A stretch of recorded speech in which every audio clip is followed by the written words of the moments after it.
Hello everyone, आप सभी दोस्तों का स्वागत है। इस वीडियो में हम लोग देखने वाले हैं एक और मेन बोर्ड आईपीओ को। जिस मेन बोर्ड आईपीओ के बारे में बात करने जा रहे हैं, उस मेन बोर्ड आईपीओ की इशू साइज 4800 करोड़ की रहने वाली है। और इस मेन बोर्ड आईपीओ में आपको अप्लाई करने की अपॉर्चुनिटी किस तरीके से कैसे मिल रही है, और IPO date, price band, grey market premium कितनी है, फाइनेंशियल हेल्थ कंपनी की किस तरीके से दिख रही है, उनके बारे में इस वीडियो में डिटेल्स में बात करने वाले हैं। सो वीडियो को इंतजार देखिएगा। और ऐसे ही daily IPO grey market premium से जुड़ी अपडेट के लिए चैनल को सब्सक्राइब कर लीजिए। साथ ही कमेंट्स में टेलीग्राम ग्रुप का लिंक दिया गया है, वहाँ भी जुड़ सकते हो टाइम पे अपडेट के लिए। लगभग 4800 करोड़ की इशू साइज वाली कंपनी की फाइनेंशियल हेल्थ को पहले हम लोग देखिए। तो इस कंपनी की फाइनेंशियल हेल्थ के रिगार्डिंग जो इन्फॉर्मेशन दी गई है वो 23 की इन्फॉर्मेशन है। देन यहाँ पे 24 की इन्फॉर्मेशन दी गई है, 25 की फिजिकल ईयर की इन्फॉर्मेशन दी गई। जो भी यहाँ पे डाटा दी गई 12th मंथ की, और यहाँ पे भी 12th मंथ की डाटा कंपनी के द्वारा अवेलेबल करवाया गया। कंपनी की एसेट के बारे में बात करें तो पहले कंपनी की एसेट 23 में 24,544 करोड़ के पास थी। वहाँ से कंपनी की मामूली से एसेट में इंप्रूवमेंट आई, लगभग 24,902 करोड़ के पास कंपनी की एसेट दिखी। और अभी एसेट में यहाँ पे थोड़ी सी ड्रॉप दिख रही है, 24,902 करोड़ से घटकर 24,768 करोड़ के पास कंपनी की एसेट दिख रही है। एसेट टर्म्स में यदि हम लोग डिस्कस करें तो कंपनी जिस बिजनेस में इंगेज कर रही है वहाँ पे आपको कंपनी की एसेट काफ़ी ज़्यादा वैल्यू करती है। वहाँ पे जितनी एसेट कंपनी की बढ़ेगी उतनी रेवेन्यू भी बढ़ती हुई देखी जाएगी। कंपनी की जो यहाँ पे टोटल इनकम दिख रही है उसको देखें तो पहले कंपनी की एसेट इनकम आपको 23 में कितनी थी, तो 3115 करोड़ के 3116 करोड़ के पास थी। 24 में यह रेवेन्यू आपको बढ़कर 3588 करोड़ के पास हुई। और अभी कंपनी की रेवेन्यू के बारे में बात करते हैं तो टोटल इनकम कंपनी की कितनी है, तो 4146 करोड़ के पास कंपनी की टोटल रेवेन्यू दिखती हुई है। यानी कि कंपनी की रेवेन्यू के बारे में बात करें तो overall year on year base पर इंप्रूवमेंट दिख रही है।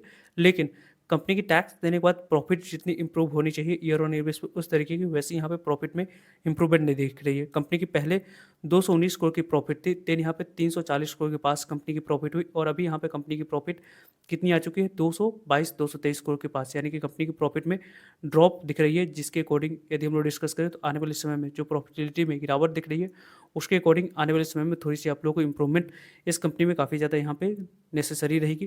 कंपनी की इबिटा के बारे में बात करें तो कंपनी की इबिटा यहाँ पे कितनी दिख रही है, तो कंपनी की पहले इबिटा जो दिख रही थी वो 2494 करोड़ के पास थी, देन 2830 के पास, 3293 के पास। और अभी यहाँ पे कंपनी की टोटल बोरोइंग के बारे में बात करते हैं तो पहले 20,000 के पास बोरोइंग थी, देन यहाँ पे 19,757 के पास बोरोइंग, देन यहाँ पे 19,792 की टोटल बोरोइंग दिख रही है। यानी कि बोरोइंग टर्म्स में यदि हम लोग डिस्कस करें तो कंपनी की बोरोइंग काफ़ी ज़्यादा हद तक काफ़ी दिख रही है। और कंपनी की जो ऑब्जेक्टिव है, कंपनी जो अपनी आईपीओ ला रही है उससे कंपनी यहाँ पे पूरे 4800 करोड़ में से 4640 करोड़ की यूज़ करेगी पार्शली और फुल्ली यहाँ पे रीपेमेंट और प्रीपेमेंट करने के लिए। सर्टेन जो यहाँ पे फाइनेंशियल जो कंपनी ने बोरोइंग करी थी अपनी, उसको यहाँ पे रीपेमेंट करने के लिए 4640 करोड़ की यहाँ पे कंपनी पैसे यूज़ करेगी। और रेस्ट देखा जाए तो जनरल कॉर्पोरेट पर्पस के लिए यहाँ पे कंपनी यूज़ करने वाली है। So Knowledge Realty Trust REIT की बात करते हैं तो इस आईपीओ की यहाँ पे ओपनिंग डेट 5 अगस्त रहेगी। आपको परसों से आईपीओ ओपन होने वाली है।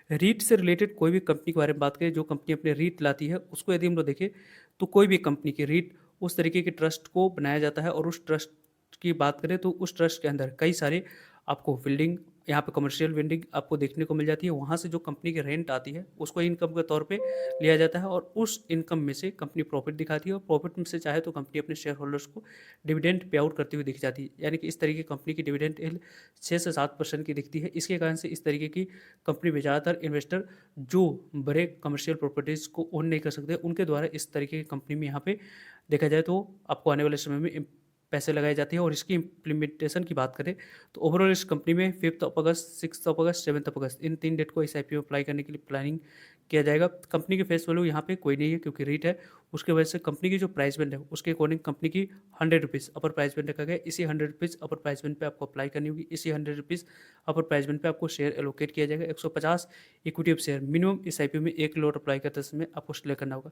कंपनी के बारे में बात करें तो पूरी तरीके से जो इशू साइज है वो पूरी फ्रेश इशू है। 48 करोड़ की टोटल इशू साइज है। और बुक बिल्डिंग आईपीओ है, बीएससी एनएससी दोनों जगह पर कंपनी की लिस्टिंग होने वाली है। बुक बिल्डिंग रीट आईपीओ है, यानी कि इस कंपनी के आने वाले समय में जो भी यहाँ पे लिस्टिंग होने वाली है वो तो आगे हम लोग देखेंगे ही, लेकिन इस कंपनी को देखें तो बीएससी एनएससी दोनों जगह पर लिस्ट होगी।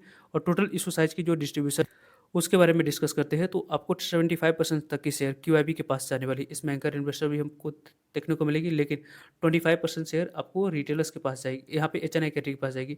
जो रिटेलर्स भी इस आईपीओ में अप्लाई करेंगे उनकी बात करें तो एचएनआई कैटेगरी में ही अप्लाई करते हुए दिखेंगे, क्योंकि रिटेलर्स के लिए कोई स्पेसिफिक पोर्शन यहाँ पर नहीं रिजर्व रखा गया है। इसमें रिटेलर्स की पार्टिसिपेशन ज़्यादातर इसलिए भी नहीं देखने को मिलेगी क्योंकि इस तरीके की ऐसी जो भी आपको रेट दिखती है वहाँ पर आपको जनरली बड़े इन्वेस्टर जो एचएनआई बिग एचएनआई होते हैं उनके द्वारा आप लोगों को जनरली इन्वेस्टमेंट की जाती है, उनके लिए रेट वाली आईपीओ ज़्यादातर देखी जाती है। लेकिन छोटे रिटेलर्स यहाँ पे ऑब्जर्व कर सकते हैं स्टडी पॉइंट ऑफ व्यू से इस तरीके की कंपनी को। 5 अगस्त ये आईपीओ की ओपनिंग डेट है। 7 अगस्त इस आईपीओ की क्लोजिंग डेट रखी गई है। 12 अगस्त की बात करें तो आपको आने वाले समय में आपको अलॉटमेंट मिली है नहीं, उसके बारे में इन्फॉर्मेशन मिल जाएगी आने वाले समय में। 5 अगस्त, 6 अगस्त, 7 अगस्त, उसके बाद 12 अगस्त आपके लिए इंपॉर्टेंट डेट रहेगी। 13 अगस्त नहीं मिलने पर पैसे रिफंड करने की डेट है। 13 अगस्त डिमेट अकाउंट में शेयर को क्रेडिट कर दी जाएंगे और 18 अगस्त को कंपनी लिस्ट होते हुए दिख जाएगी पीएससी एनएससी दोनों जगह पर।